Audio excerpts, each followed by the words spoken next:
Querido doutor Lourenço, é mais uma pequenininha observação.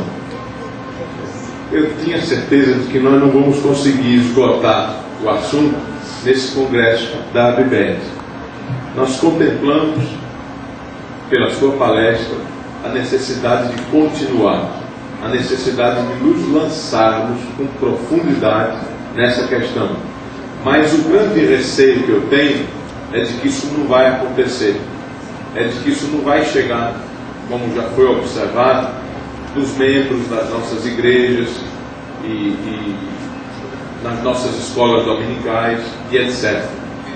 Então eu receio que isso não vai acontecer. Eu queria muito ver se a ABBET podia ser um veículo de pressionar a nossa Convenção Batista Brasileira, quem sabe já em novembro, apresentando uma espécie de relatório da necessidade de nós continuarmos a pensar temas como esses que nós vimos aqui, e se a gente consegue voltar ao que já existe, como a comissão de altos estudos, para coisas assim dessa natureza, porque senão o tempo vai passar, os meses vão passar, os anos vão passar, e a gente vai voltar para uma estaca zero. Eu considero que o que nós fizemos aqui foi fantástico, foi maravilhoso, foi um pontapé inicial, que a gente não pode se dar o luxo de negligenciar e de não dar continuidade. Quando eu fico pensando, por exemplo, na questão dos tudo que está para acontecer, o irmão bem lembrou dos custos financeiros, milhões e milhões, para não dizer bilhões. Mas eu penso também na questão do sofrimento. Por exemplo, pensando naquele ratinho, eu estava lá quando aconteceu e o ratinho foi criado com uma orelha nas costas. Mas o que é que significa isso para aquela vida, em nome da ciência, em nome do progresso científico? O que é que vai significar para todos essas células, esses embriões que serão descartados, que irão parar na lata do lixo, esses que estão congelados e etc.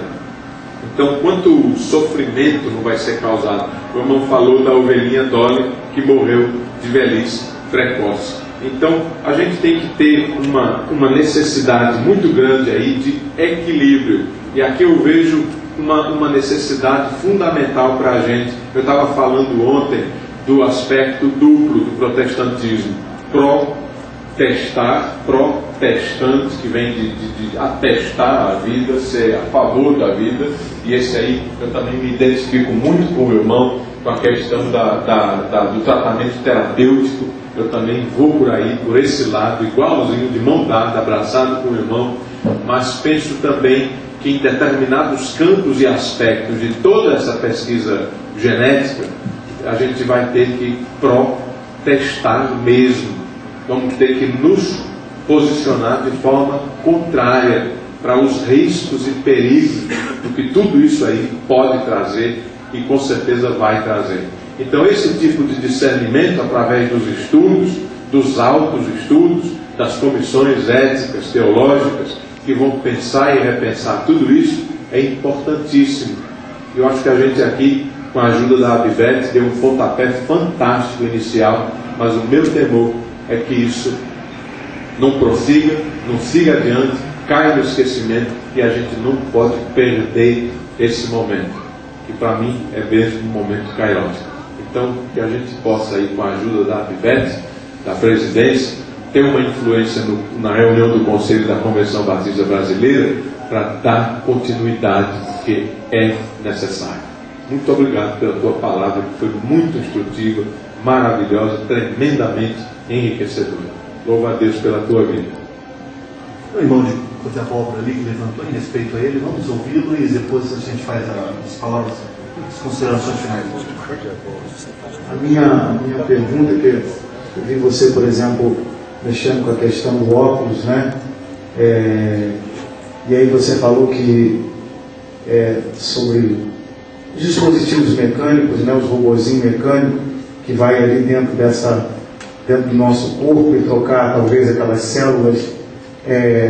E aí eu pensando, fiquei assim, o óculos, por exemplo, ele não cura a nossa vista, né?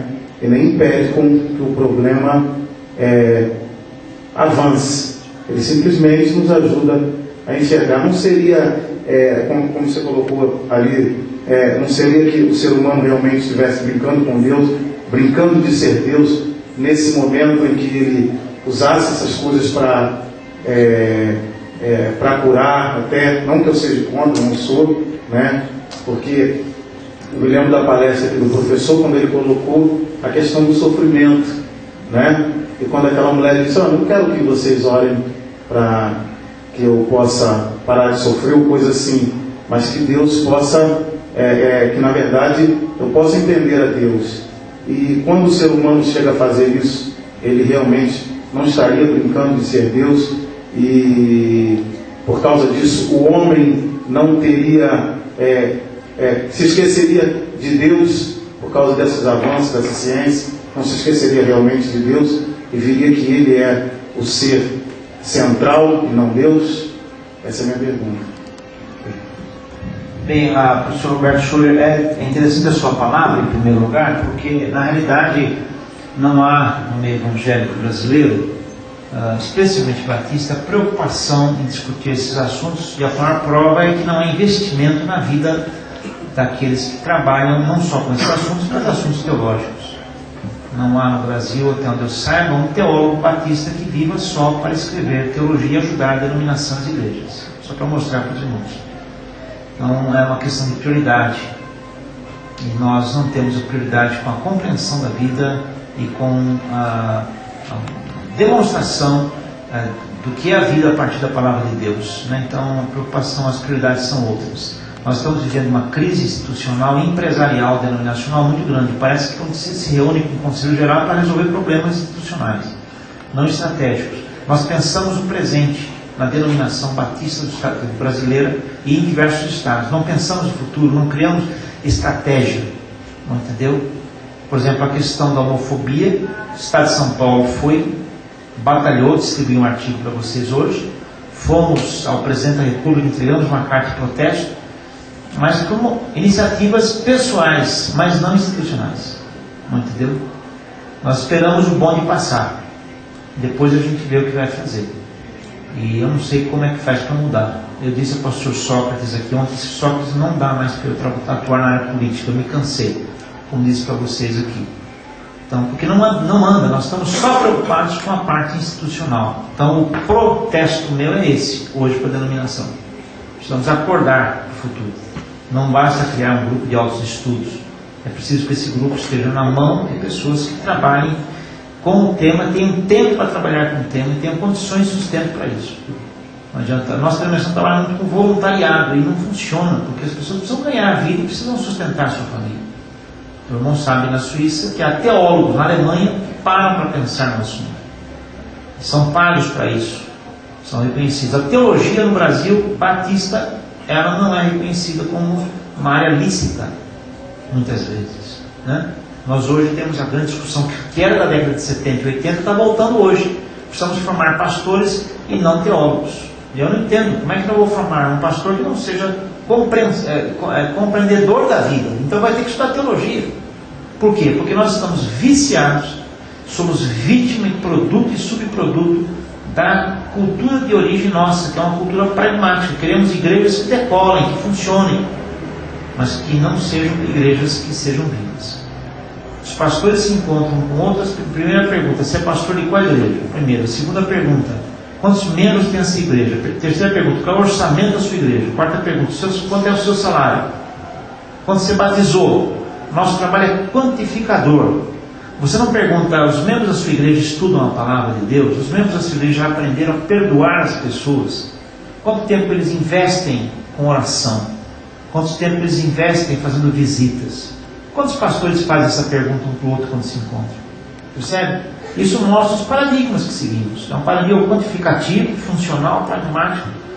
E quando nós estamos numa crise empresarial e institucional, as reuniões nossas só discutem isso. O irmão frequenta a reunião do conselho, sabe? Então nós precisamos, esse é o meu protesto, registrado na câmera de vídeo aqui, espero. E o pastor Sócrates também tem esse mesmo protesto que eu, não estou protestando contra ele não, ele também sente essas mesmas coisas. Entendeu? Não estou brigando com o presidente querido da convenção,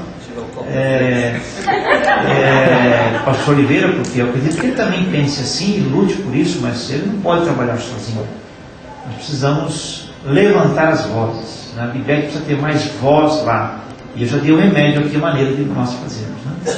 Então a palavra sua é clara, perfeita nesse sentido. Quanto ao que o irmão apresentou, o que eu poderia dizer ao irmão, eu gostaria até que o irmão pudesse resumir em uma frase a sua questão, para eu poder valorizar bem, se pudesse. Eu vou tentar resumir.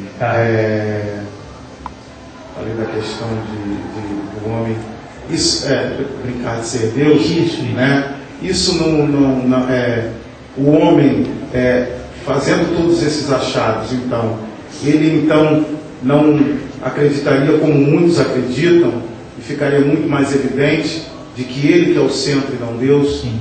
Pergunta é essa. Veja bem, é claro, sem dúvida nenhuma, porque nós estamos vivendo uma época, irmão, que eu chamo de terceiro Éden, que o pessoal chama de pós-modernidade. É uma repetição do Éden.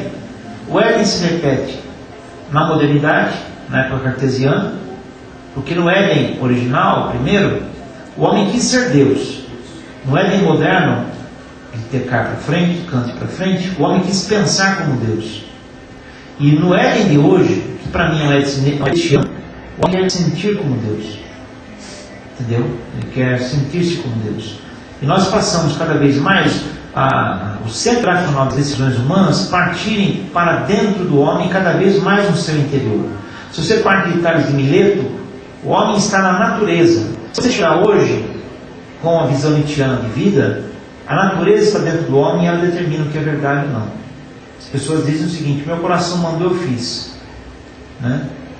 E então isso significa que os nossos impulsos interiores é que acabam decidindo. Então nós queremos sentir como Deus, sem dúvida. O homem hoje, ele do ponto de vista da tecnologia, ele descobre como pegar uma molécula de uma célula, cortar a composição genética e substituir aquilo por um outro elemento, um outro código, e fazer um outro ser a partir dali. Eu não sei se existe o mais pequeno desse pequeno de todos. Não sei. Diziam que não existia, agora existe. Já não se discute mais que o átomo é a menor partícula. Você é químico, sabe disso. Já não é mais o átomo a menor partícula. E essa menor partícula que dizem, já não é mais, já vai mais. Você vai na física quântica, nem vou falar mais aqui porque dá até medo. Então o que eu quero dizer para você é que o homem começa a descobrir esse fenômeno da natureza como obediência ao mandado de Deus. Na minha opinião é isso que eu digo. Dominai a terra significa dominar os fenômenos da natureza. Deus deu ao homem, delegou ao homem esse poder. Então eu não brigo com um químico ali. Minha questão é a seguinte: quais são os limites nossos? O limite nosso são respeitar a vida humana, não destruir a vida humana. Percebe? É esse ponto. Quando eu falei do óculos, é claro, o óculos traz uma estabilidade ali, um conserto. Mas quando eu tomo um remédio que vai para dentro de mim, ele conserta algo que está precisando consertar, como por exemplo um antibiótico, ele vai destruir as bactérias patogênicas, né? Então eu citei 2 exemplos. Então, sem dúvida, o homem tem o direito, porque Deus deu a ele, para trazer benefício à própria vida. Só que tem limites. Não há uma liberdade ampla, total e restrita, porque para haver uma liberdade ampla, total e restrita, o ser humano deve ser altamente independente. E nós somos dependentes de muitas coisas, do ar que respiramos, da luz elétrica que estamos aqui recebendo através da eletricidade, e assim por diante. Então dependemos de outros, dependemos de forças da natureza. Então não há liberdade ampla, total e restrita. Então nós precisamos redefinir quais são os nossos elementos fundantes, quais são os nossos elementos que são restritores, que restringem a nossa ação. E um deles, do ponto de vista da ética, é que nós não podemos destruir a vida humana já iniciada. E nesse caso o embrião já é vida. Entendeu? Então esse é o limite. Nós queremos então deixar aqui agradecimento a Livete pela recepção. Ele é bom anfitrião, colocou tudo à disposição nossa. Estamos então satisfeitos com a realização desta conferência teológica. Foi além da minha expectativa, né? Graças a Deus por isso. De modo que, não sei se também todos são acordes com a palavra, mas pelo menos eu sinto do coração uma alegria profunda em saber que atingiu além do que eu pensava. Tá bom? Bom presidente, que Deus nos abençoe, seu homem também, a todos aqui. E a vocês que vieram, muito obrigado também pelo comparecimento. E queremos convidá-los para estar então lá em Niterói, quando estaremos celebrando talvez 2 jubileus de prata. Na minha saída, como eu estou dirigindo já há 24 anos, até há 25, e também 25 anos do nosso seminário. Eu também, começou comigo também lá na primeira aula inaugural. A aula inaugural foi dada por mim lá. E surgiu o seminário como um campus de seminário.